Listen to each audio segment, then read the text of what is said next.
This episode of the History Guy is brought to you by Incogni. Incogni helps you protect your privacy and take your personal data off the market. I honestly don't think that most Americans are aware of exactly how global the American War for Independence was. What we called the American Revolution was in many ways a world war, as both our British rivals and our European allies used the war as a pretext to pursue their own aims. One battle of the American Revolution, of which I think very few Americans are aware, was the 1781 invasion of the western Mediterranean island of Menorca, an invasion that was partly motivated by pirates. Because don't all good stories involve pirates? So I just got this email. It's my monthly privacy report from Incogni. Incogni is that tool that tracks down those shady data brokers who collect your private information and then sell it, and enforces your right to have your private information taken off their site. And thank you, Incogni, for sponsoring this episode of The History Guy. I've subscribed to Incogni for nearly a year and a half, and they're still looking out for me. Look here, just last month they got my data taken off of 18 more shady sites, protecting me from spam email and annoying pop-ups, and also saving me from more than 13 hours of work that it would have taken me to get that information taken down if I was doing it myself. In a world where your data is always under threat, Incogni is there by your side. And not only do you get regular updates, but you can always see what Incogni is doing for you on this handy dashboard. So be like me, the history guy, and protect your data from the data pirates. Use the code The History Guy at incogni.com/thehistoryguy to get an exclusive offer of 60% off an annual plan. That's incogni.com/thehistoryguy. Use the code The History Guy to get your exclusive offer. You'll be glad you did. The Balearic Islands are an archipelago in the western Mediterranean, lying between 50 and 190 miles off the Spanish mainland. The two largest islands of the chain are Majorca and Menorca. The islands are today significant tourist destinations for Europe, known for their pristine beaches, resorts, clubs, and laid-back attitude, and in Menorca, for a very special gin. But the beautiful resort communities also hold a long and interesting history. Their prehistoric past is shown in the many Bronze Age megalithic stone structures called talayat.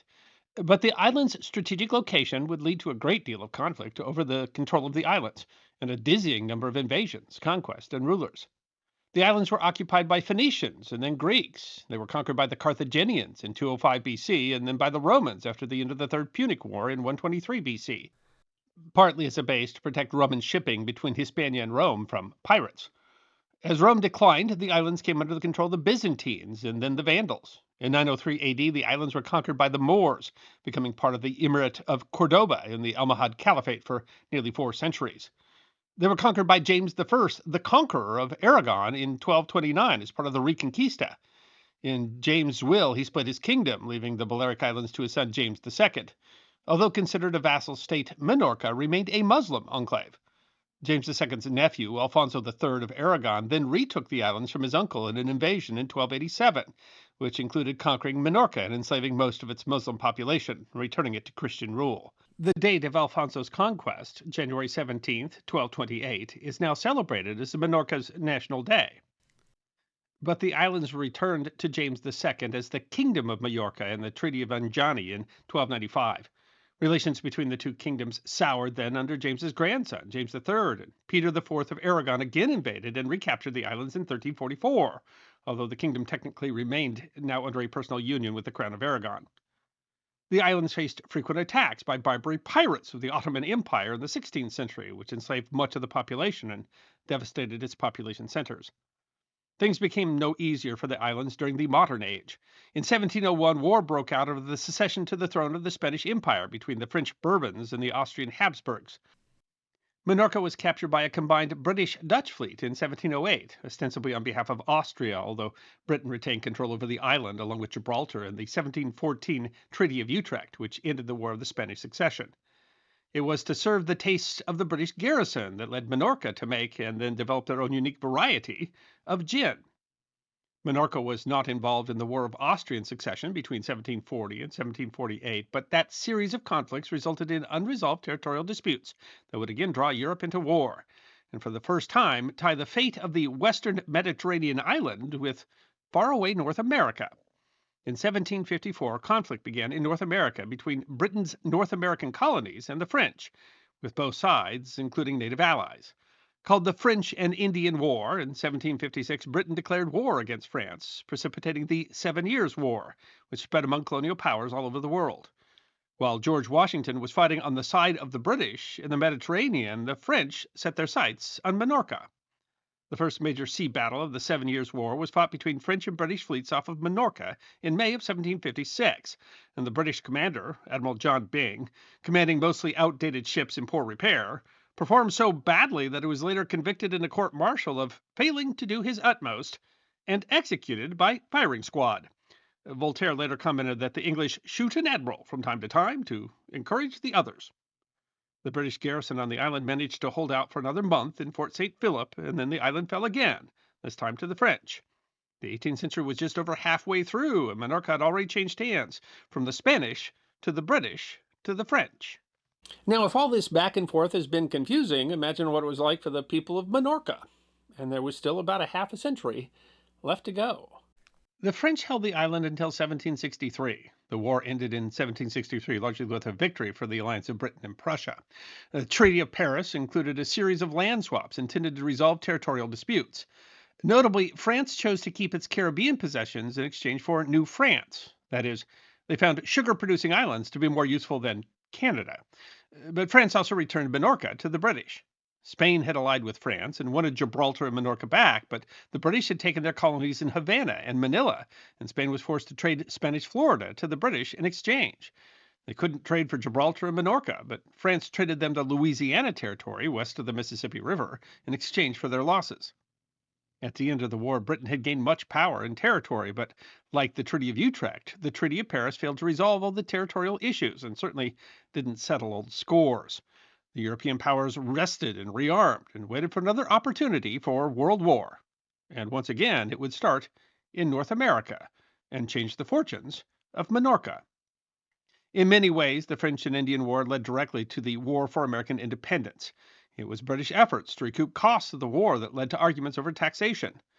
Less acknowledged, but just as important, the British victory allowed the less distracted British government to enforce import rules, putting a damper on American smuggling and avoidance of taxes and mercantilist restrictions on trade.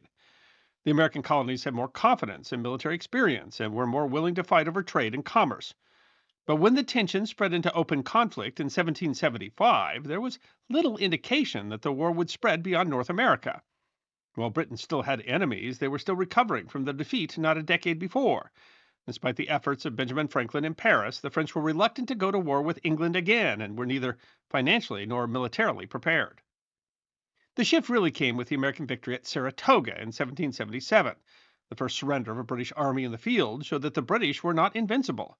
When General John Burgoyne handed his sword to American General Horatio Gates on October 17, 1777, he likely couldn't have anticipated the full consequences of that surrender, nor would he have guessed that it would lead to yet another invasion of the island of Minorca. While France had quietly provided financial aid previously, the American victory at Saratoga convinced them to finally sign a formal treaty, or actually two treaties, a treaty of amity and commerce and a treaty of alliance. Between them, they guaranteed trade, formally recognized the United States, and offered French military aid. And of course, they renewed the conflict of the 7 Years' War, and the American War for Independence quickly became global. The British used the alliance as a provocation to attack a French ally in India, the subject of another episode of The History Guy. The French attempted an invasion of the British-held Channel Island of Jersey, the subject of yet another episode of The History Guy. Other powers played their roles. The Dutch remained technically neutral, but gave the U.S. financial aid, enough so that the British eventually declared war on them again. Austria, allied with France, didn't enter the war, but reaffirmed their alliance with France, a disincentive for Britain to attack France on the continent. A League of Armed Neutrality formed to protect shipping from British seizure that, while neutral, served to diplomatically limit Britain's economic war against France. Then there was Spain. Like France, Spain offered aid while staying out of the war, smuggling critical military supplies to the Patriots via a front company. But the Spanish were calculating, waiting to declare open hostility until they'd resolved a war with Portugal, fought over the borders between New World territories. Even then, Spain entered the war in a careful way. Spain signed a treaty of mutual defense with France, the Treaty of Aranjuez. Spain did not officially align with the American Patriots, nor even recognize the United States. Rather, they joined France in the war with Britain, under the agreement that France would help them to regain territory they had lost in the Treaty of Utrecht, Florida, Gibraltar, and Menorca. Spain's most direct contribution was a Gulf Coast campaign against British Florida, which is the subject of another episode of The History Guy. But Spain and France also attempted to seize back Gibraltar and Menorca.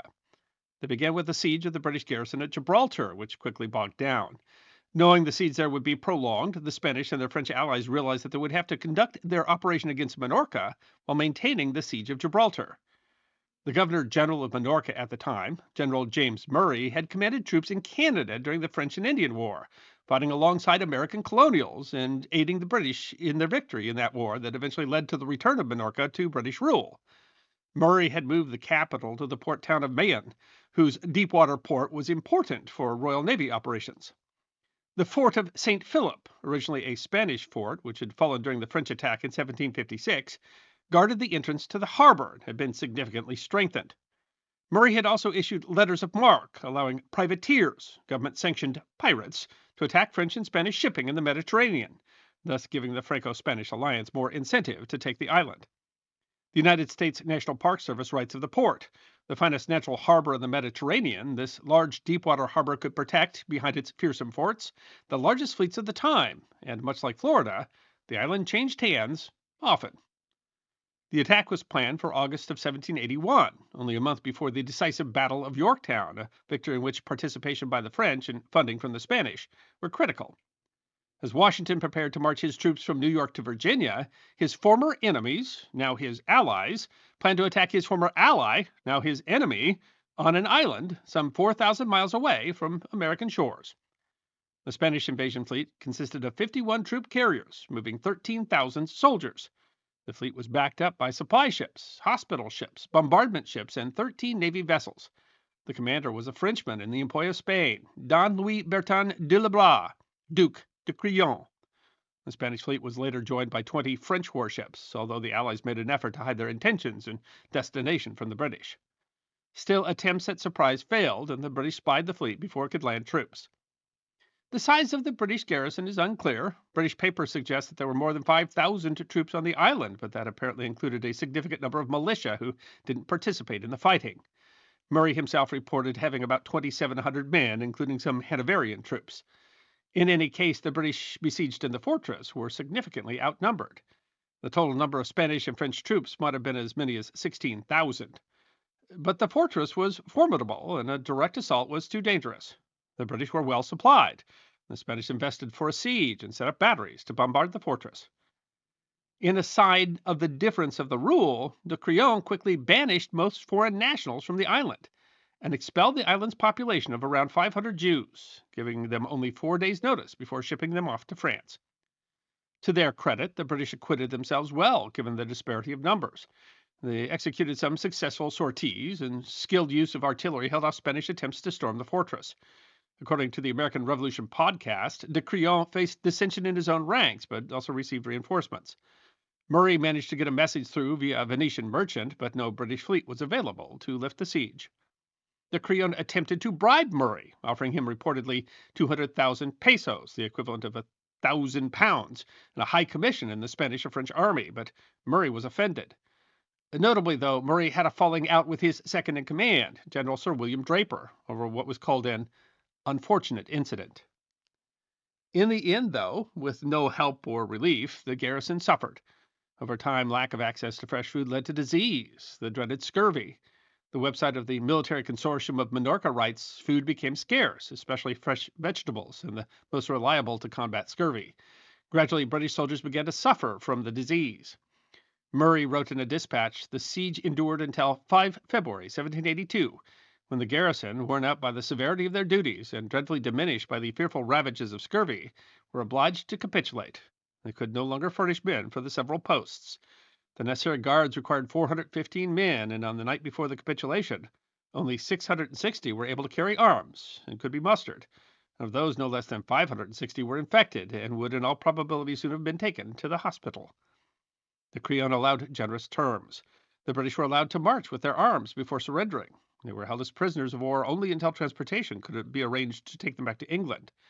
Murray wrote, the extent of the suffering endured by the troops during the siege has rarely been equaled. Their constancy and fortitude never excelled. Many of the Spanish troops were said to have wept at their bravery. And so Minorca changed hands yet again, from the Spanish to the British to the French, back to the British, and then back to the Spanish. The Spanish had accomplished one of their goals, and de Crillon was put in charge of the other, to recapture Gibraltar. He would fail. The great siege of Gibraltar was unable to break the British garrison, and the Royal Navy managed to break through the blockade and resupply the troops. Two battles of the American Revolution, far from America's shores, little remembered by Americans. The conflict between Murray and Draper resulted in charges being filed by Draper, and Murray was reprimanded in a court-martial. Only the direct intervention of the king himself kept the two from fighting a duel. Menorca was officially returned to Spain in the 1783 Treaty of Versailles, which was part of the Peace of Paris that ended the American Revolution, but Britain would again take the island before the end of the century in 1798 during the French Revolutionary Wars. The travel website Visit Menorca says dryly that the 18th century was generally quite eventful in Menorca. The island was returned to Spain in 1802 at the end of the War of the Second Coalition. It's remained in Spanish hands ever since. The United States even operated a naval base there by Spanish permission during the 19th century in order to fight Barbary pirates. But of course, before the end of that century, the United States and Spain were at war, and Menorca was again touched by war in the 20th century. If you were to visit there today to see its pristine beaches, you might find, I'm told, that it's slightly less crowded than its larger cousin Mallorca, and that it shows many signs of the many cultures that have occupied the island in its art, its architecture, its people, and of course its special gin. I hope you enjoyed watching this episode of The History Guy, and if you did, please feel free to like and subscribe and share The History Guy with your friends. And if you also believe that history deserves to be remembered, then you can support The History Guy as a member on YouTube, a supporter on our community at Locals, or as a patron on Patreon. You can also check out our great merchandise shop or book a special message from The History Guy on Cameo.